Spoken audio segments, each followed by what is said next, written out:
as to how we disaggregated the environmental and social justice movements. I mean, that is a whole study unto itself, because they're the same thing.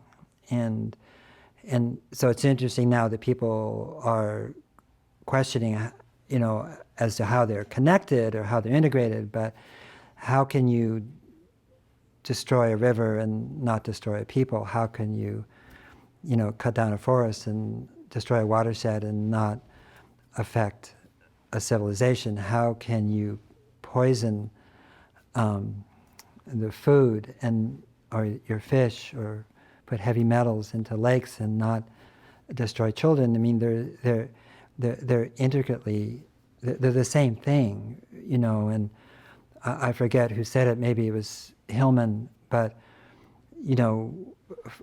first a culture dies and then nature dies. And as nature dies, then it further destroys a culture. So once you get into that cycle, there certainly is a difference between a tree and a person, between a building and a river, but the fact is that everything is connected, and the disaggregation of the environment has been sort of, if you will, sort of a white person's vanity of the 20th century.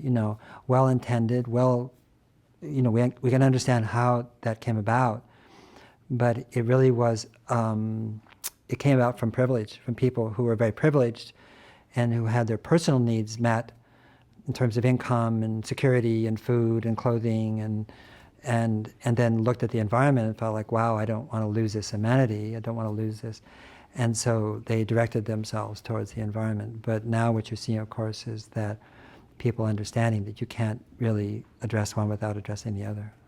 I mean, as long as you think nature's out there, then you have the basic separation that allows you to see the environment as other and people as distinct from that. And that separation is really what white men brought to civilization, was that separation of self from nature. And that is, again, it's the disease, it's the wound, it's the deep, deep wound that will be healed one way or the other in the decades to come.